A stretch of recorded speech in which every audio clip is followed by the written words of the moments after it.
ਸਤਿ ਸ੍ਰੀ ਅਕਾਲ। ਤੁਸੀਂ ਪੰਜਾਬਿਸਤਾਨ ਟੀਵੀ ਦੇਖ ਰਹੇ ਹੋ। ਮੈਂ ਤੁਹਾਡੇ ਨਾਲ ਸੁਖਵਿੰਦਰ ਸਿੰਘ।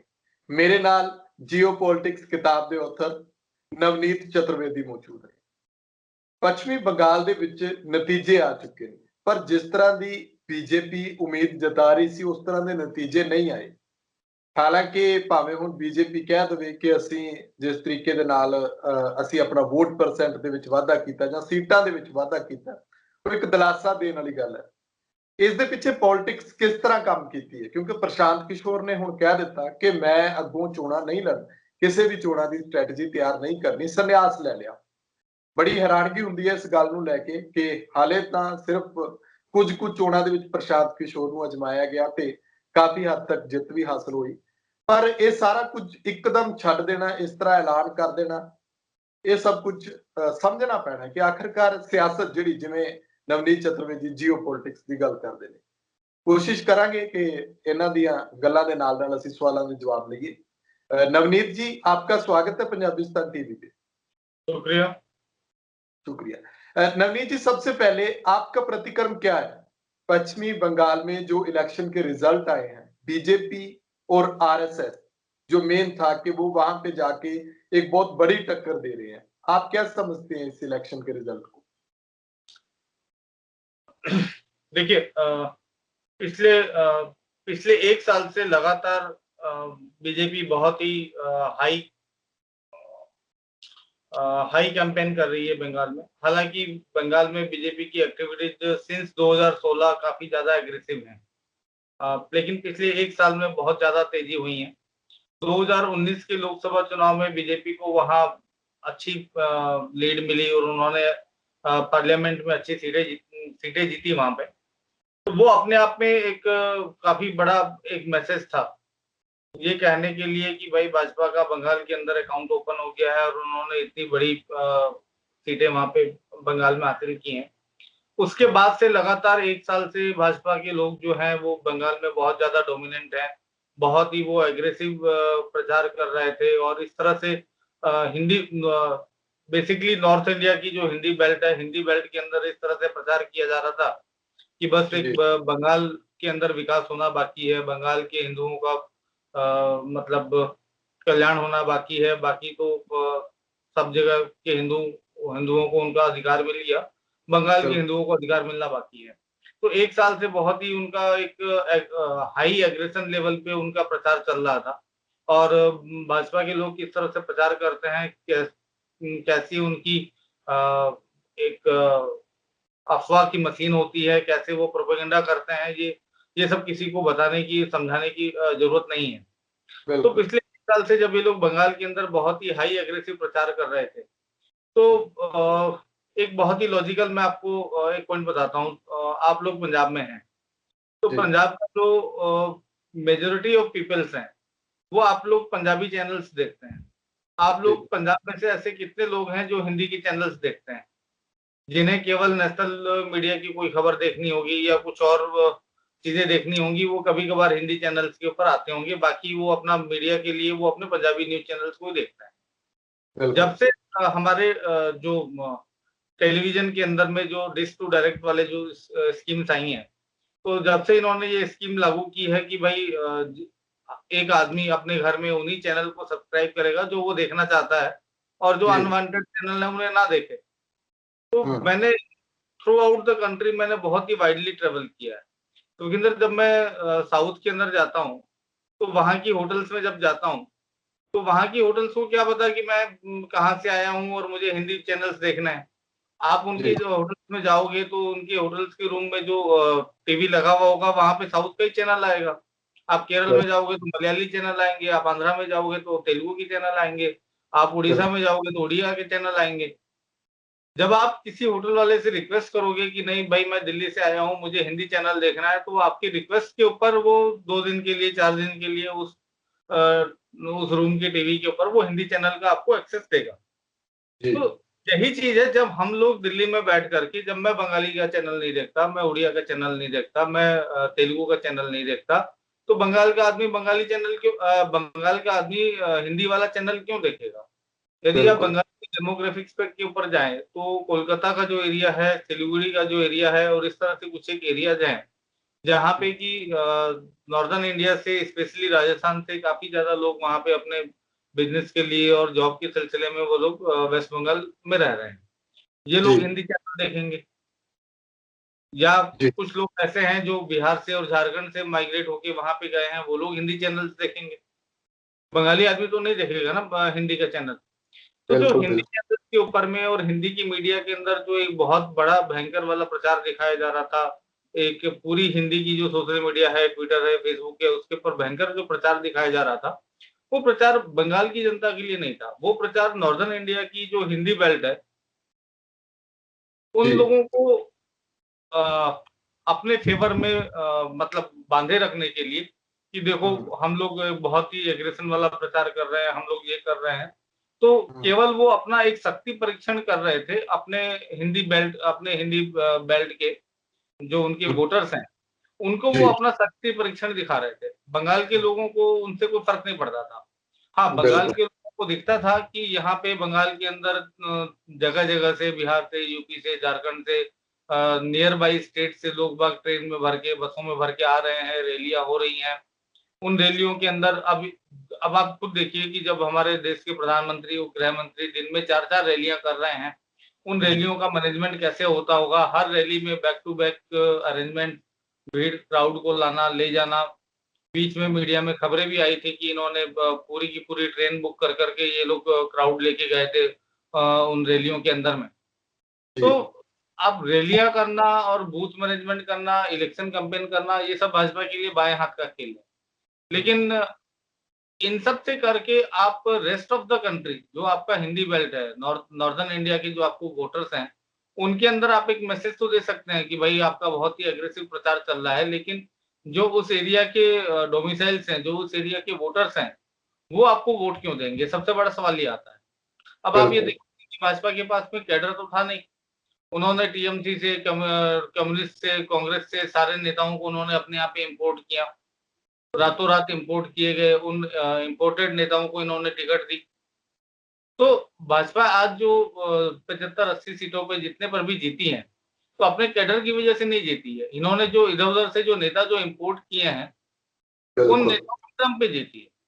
आज जैसे नंदीग्राम में शुभेंदु अधिकारी भी जीते हैं, तो शुभेंदु अधिकारी का अपना एक कद था, उनका अपना एक पर्सनल फेस था उनका, तो उनके हम्म, फेस को इनकेस किया है।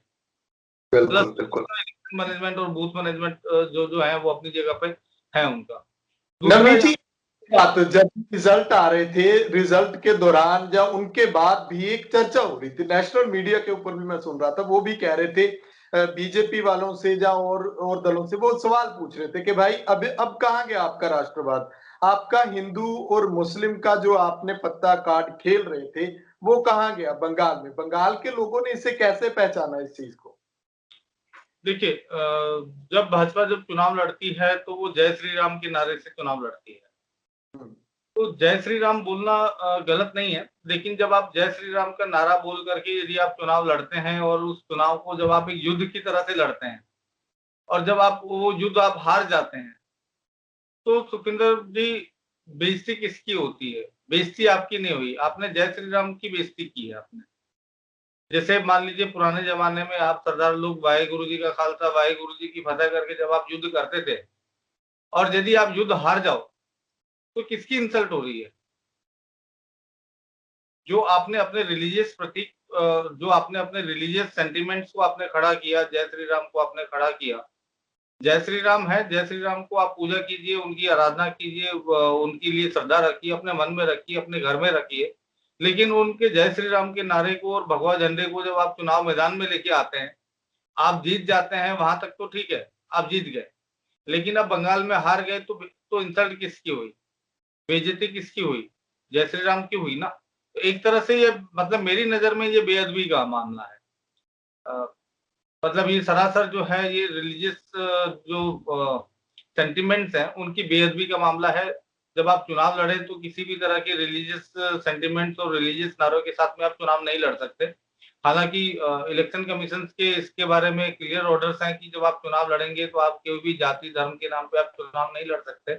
लेकिन इलेक्शन कमीशन तो वैसे भी भाजपा की सिस्टर कंसर्न बन के रह गया है, तो इन मामले पे अब कुछ कहने को बचता नहीं है। दूसरा ये है कि अब आप ये देखेंगे कि बंगाल के अंदर में बहुत ही ड्रामेटिकली कांग्रेस और लेफ्ट मतलब पर्दे से एकदम गायब हो गई, और लास्ट मोमेंट में जो इलेक्शन जो है वो केवल और केवल भाजपा और टीएमसी के बीच में आके रह गया। जी तो भाजपा की चुनावी रणनीति समझने के लिए आपको एक पॉइंट समझना पड़ेगा। भाजपा का मेन काम ये होता है कि जो सामने वाली जो अपोजिशन पार्टी है उसके वोटर्स को सेग्रीगेट कर दो, अलग अलग टुकड़ों में बांट दो और अपने वोटर्स को एक साथ इकट्ठा कर लो। भाजपा के पास में अपने वोटर्स को एक साथ इकट्ठा करने का एक ही तरीका है, उनका हिंदुत्व और उनका जय श्री राम, और वो जो अपना राष्ट्रवाद और हिंदुत्व की जो राजनीति करते हैं, इसके बेसिस पे वो अपने वोटर्स को एक साथ एक झुंड में रखते हैं। नवनीत तो जी, आप अभी हम क्या क्या माने इन इलेक्शन के जो रिजल्ट आए हैं इसको लेकर? मतलब जैसे बीजेपी को उम्मीद थी वैसा रिजल्ट तो नहीं है। चलिए, जिस जो भी वो सोच रहे हैं वो उनके लिए अच्छा है, लेकिन ये क्या इसे ट्रेलर माने, 2024 का ट्रेलर माने, अभी मान लें? क्योंकि अभी इसके बीच में यूपी के इलेक्शन भी हैं, पंजाब के इलेक्शन भी है। हालांकि पंजाब में कोई इतना बड़ा आधार बीजेपी का नहीं देखिए, है। यूपी के इलेक्शन, झारखंड में इस इलेक्शन में जो बीजेपी को जो सबसे बड़ी उम्मीद जो थी वो अपने उनकी ईवीएम मैनिपुलेशन से उन्हें उम्मीद थी, और अनफॉर्चुनेटली ईवीएम मैनिपुलेशन इस बार वो लोग कर नहीं पाए। इनफैक्ट कहीं भी नहीं कर पाए, ना वो आप बंगाल में कर पाए, ना वो असम में कर पाए, कहीं भी नहीं कर पाए। मैंने मेरी बुक के अंदर ये क्लेम किया है कि इन्होंने 2014 में ईवीएम का मैनिपुलेट किया, इन्होंने 2019 में ईवीएम का मैनिपुलेट किया, 2017 की असेंबली में इन्होंने ईवीएम का मैनिपुलेट किया। इवन अभी लास्ट ईयर जो बिहार का जो असेंबली हुआ है उसके अंदर में भी इन्होंने ईवीएम का मैनिपुलेट किया इन्होंने। बट इस बार due to international international equations ये लोग ईवीएम का मैनिपुलेट नहीं कर पाए। आप जब से देखेंगे कि मैं पिछले नवंबर में जब से यूएस में गवर्नमेंट चेंज हुई है उसके बाद से मैं लगातार कह रहा हूं कि अब इनका डाउनफॉल होना शुरू, इनका डाउनफॉल का टाइम आ चुका है और ये किसी भी हालत में बंगाल नहीं जीतेंगे। नवंबर से हमारे यहाँ पे फार्मर्स एजिटेशन गोइंग ऑन है। उसके बाद में अभी कोरोना की त्रासदी पूरे देश में चारों तरफ हाहाकार मचा हुआ है। लेकिन इन सब से बेफिक्र होके भाजपा के लोग केवल और केवल चुनाव प्रचार और बहुत ही एग्रेसिव चुनाव प्रचार के ऊपर वो लोग जुटे रहे, और उनके लिए डू एंड डाई का सवाल था। बंगाल में यदि वो लोग जीत जाते तो ये कहते कि देखो फार्मर्स एजिटेशन के ऊपर बंगाल की जनता ने मोहर लगा दी, देखो कोरोना के अंदर हमने कोरोना के मिसमैनेजमेंट के ऊपर बंगाल की जनता ने मोहर लगा दी। लेकिन जो इंटरनेशनल इक्वेशन जो चारों तरफ से जो बदल रहे हैं, मैं उस इंटरनेशनल इक्वेशंस की बदौलत पिछले 5 महीने से लगातार जब से जो बिडेन यूएस में आए हैं तब से मैं एक ही चीज कह रहा हूँ कि ये लोग बंगाल नहीं जीतेंगे। चाहे मीडिया में कितना भी हाइप क्रिएट किया हुआ हो, चाहे सोशल मीडिया पे कुछ भी ट्रेंड चल रहा हो, ये लोग बंगाल नहीं जीतेंगे। मैंने लास्ट प्रेडिक्ट किया था भाजपा की 70-80 सीटें आएंगी। आपको याद होगा पीके ने एक कोट किया था कि भाजपा यदि 100 एंड अबाउ 100 सीट क्रॉस करती है तो मैं मेरा धंधा छोड़ दूंगा। तो मैं उस दिन भी कॉन्फिडेंट था कि हाँ पीके जो बोल रहा है वो सही बोल रहा है, भाजपा किसी भी हालत में 100 अबाउ नहीं जाएगी। मेरा जी जो मेजरमेंट था वो 70-80 सीट्स का था, और पिछले 5 महीने से लगातार मैं मेरी सोशल साइट्स के ऊपर लिख रहा हूँ कि चाहे कुछ भी हो जाए बंगाल में टीएमसी की सरकार बनने जा रही है। और उसके साथ साथ में मैंने ये भी कहा है कि बंगाल में कांग्रेस की सीटें माइनस होंगी, कम्युनिस्ट की सीटें माइनस होंगी, और जितनी सीटें कांग्रेस और कम्युनिस्ट की माइनस होंगी उतनी ही सीटें भाजपा में प्लस हो जाएंगी। सेम जी यही मॉडस ऑपरेंडी इन्होंने बिहार के अंदर अप्लाई की थी, वही फार्मूला इन्होंने बंगाल के अंदर इन्होंने अप्लाई किया है। लास्ट मोमेंट में जैसा कोरोना का जब पीक चल रहा था तब राहुल गांधी ने भी अनाउंस किया कि भाई मैं कोरोना को लेके बंगाल के अंदर मैं मेरी इलेक्शन रैली को मैं सस्पेंड करता हूँ। हालांकि आप इसको त्याग और बलिदान का केवल एक जुमला ही जी कह सकते हैं, क्योंकि कांग्रेस को भी पता था कि उसके पास में बंगाल में जीतने के लिए कुछ भी नहीं है। यदि वो पूरी ताकत लगा के भी जीतते तो 10-5 सीटों के अलावा उनके पास में कोई बहुत ज्यादा गुंजाइश थी नहीं। तो अब इसके अंदर मैं एक चीज मैं ये भी कहूंगा कि हाँ कांग्रेस ने और लेफ्ट ने अपना एक इंटरनल समझौते के तहत उन लोगों ने टीएमसी को पूरा वॉकओवर दिया। वो नहीं चाहते थे कि हम लोग लड़ें, ताकि जो अपोजिशन की वोट्स हैं वो कुछ कांग्रेस में की तरफ डाइवर्ट हों, कुछ लेफ्ट की तरफ डाइवर्ट हों। तो यदि वोटर्स यदि कांग्रेस और लेफ्ट में यदि डाइवर्ट होता तो उसका फायदा बीजेपी को मिलता। तो मैं जो सवाल पूछा था उसका जवाब मुझे आया नहीं अभी। 2024 की बात मैं कर रहा था, वो थोड़ा क्लियर कीजिए कि आप क्या समझते हैं अब 2024 को लेकर। देखिए 2024 में जो प्रेजेंट जो इंटरनेशनल इक्वेशंस हैं, जो आज की जो इंटरनेशनल इक्वेशन है, यदि ये एज इट इज बनी रहती हैं, इसके अंदर यदि कोई भी सुधार नहीं होता है, तो मान के चलिए कि 2022 के अंदर जो यूपी और उत्तराखंड और गोवा और पंजाब की जो असेंबलीज हैं, वो भाजपा के हाथ से जाएंगी। पंजाब की जी, असेंबली में भाजपा के लिए करने को कुछ भी नहीं है। भाजपा की सरकार है यूपी में, उत्तराखंड में और गोवा में। जी, ये है इलेक्शंस जो है आपके मार्च 2022 में है। फिर आपके नवंबर 2022 के अंदर आपकी गुजरात असेंबली के चुनाव आ जाएंगे। तो यदि भाजपा यूपी और गुजरात 2 स्टेट आपके हार जाती है, तो 2024 वो बाय डिफॉल्ट हारेगी। और ड्यू टू इंटरनेशनल इक्वेशंस मैं ये चीज़ बहुत ही क्लियरली एंड बोल्डली कह रहा हूँ कि अब नवनीत भाजपा जी, की आप इसमें डाउनफॉल थोड़ी, का टाइम आ। जब आप यूपी की बात हम करते हैं कि यूपी में तो योगी आदित्यनाथ हैं और बीजेपी में मोदी जी के बाद उनको ही देखा जा रहा है कि वहीं शायद पीएम का चेहरा आने वाले समय में हो सकता है। अगर उनकी हार हो जाती है, या फिर कैसे भी हो, अगर आप ईवीएम मैनिपुलेट हो या कैसे भी हो, कोई बीजेपी में कुछ टीम ऐसी भी हो सकती है जो नहीं चाहती कि योगी आदित्यनाथ मोदी से भी ऊपर जाए, ये भी हो हम्म। सकता अब कई सारे इक्वेशंस इसके अंदर काम करेंगे। देखिए 2017 की जो जीत थी वो प्योरली ईवीएम मैंडेट था वो। है। तो वो ईवीएम की फैसिलिटी अब भाजपा को नहीं मिलेगी। ड्यू टू इंटरनेशनल इक्वेशंस उन्हें ये फैसिलिटी अब उन्हें नहीं मिलेगी। हम्म, और यदि उन्हें इसकी मशीन की यदि उन्हें फैसिलिटी नहीं मिलती है, तो वो लोग नहीं जीत पाएंगे।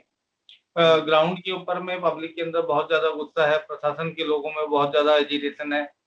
तो ग्राउंड के ऊपर ऐसी कोई इक्वेशन नहीं बनती कि चाहे बेशक ये लोग अयोध्या का मंदिर छोड़ो, ये लोग बनारस की ज्ञानवापी मस्जिद को मामला ले आए, चाहे मथुरा का कृष्ण मंदिर लेके आ जाए, यूपी जीतना इनके लिए नेक्स्ट तो इम्पॉसिबल है। बिल्कुल, बहुत बड़ी बात है। और अब मुझे थोड़ा-सा, आपने एक पंजाब के ऊपर भी थोड़ा कहा।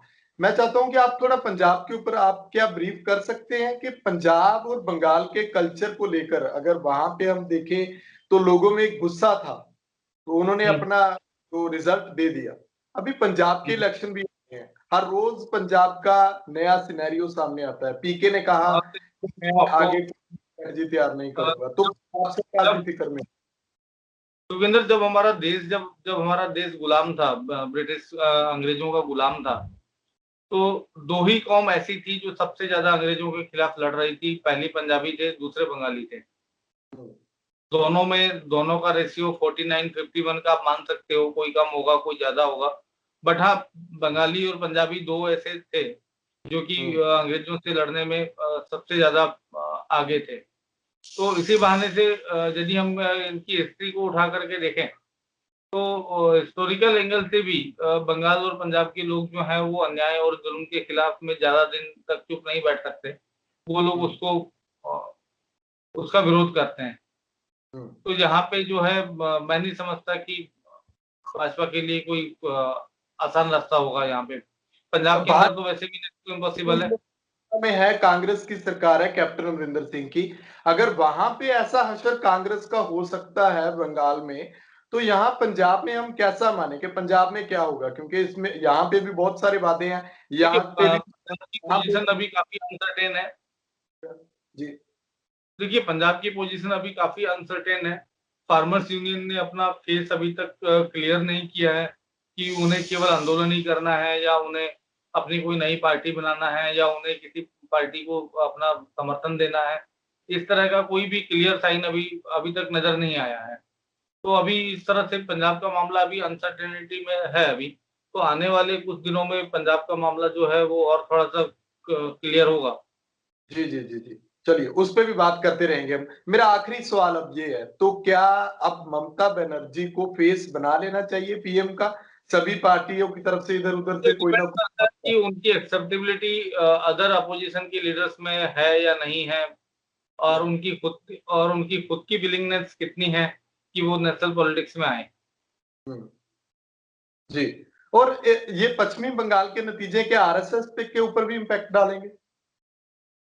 आरएसएस के ऊपर कोई बहुत ज्यादा इम्पैक्ट नहीं डालेगा, क्योंकि जब से 2014 से जब से मोदी और शाह ने बीजेपी की कमान संभाली है, तब से आरएसएस आप ये समझ लीजिए कि वो गुड फॉर नथिंग, एक डेड ऑर्गेनाइजेशन रह गया है वो। इनके ऊपर होल्ड कुछ भी नहीं है। जैसा पहले एक माना जाता था कि भाई भाजपा के ऊपर जो नकेल जो है वो संघ आरएसएस की नकेल होती है, संघ जो है वो भाजपा की आत्मा है, ऐसा कुछ भी नहीं है। 2014 के बाद से भाजपा जो है वो प्योरली क्रॉनी कैपिटलिज्म और फॉरेन एजेंसीज के इशारे पे चलने वाला एक कॉर्पोरेट बॉडी है वो। फिलहाल संघ का इसके अंदर मैं नहीं समझता कि कोई इंटरफेयर है। मतलब कि आरएसएस भी बीजेपी से परेशान हो गई होगी ऑलरेडी। बस वो लोग अपना दिन निकाल रहे हैं, बस they are good for nothing. वो भी वेट कर रहे होंगे कि 2024 में क्या बनेगा। शुक्रिया नवनीत चतुर्वेदी जी, बहुत बहुत धन्यवाद हमें समय देने के लिए। शुक्रिया। ਸੋ ਮੇਰੇ ਨਾਲ ਮੌਜੂਦ ਹਨ ਜੀਓਪੋਲਿਟਿਕਸ ਕਿਤਾਬ ਦੇ ਆਥਰ ਨਵਨੀਤ ਚਤੁਰਵੇਦੀ। ਅਸੀਂ ਗੱਲਬਾਤ ਕੀਤੀ ਹੈ ਕਿ ਅਗਲੇ ਸਮੇਂ ਦੇ ਵਿੱਚ ਦੇਸ਼ ਦੀ ਸਿਆਸਤ ਕਿਵੇਂ ਬਦਲਣ ਵਾਲੀ ਹੈ। ਤੁਸੀਂ ਆਪਣੇ ਵਿਚਾਰ ਕਮੈਂਟ ਜ਼ਰੂਰ ਕਰਿਓ। ਪੰਜਾਬਿਸਤਾਨ ਟੀਵੀ ਨੂੰ ਸਬਸਕ੍ਰਾਈਬ ਕਰੋ। ਮੈਨੂੰ ਇਜਾਜ਼ਤ ਦਿਓ। ਧੰਨਵਾਦ।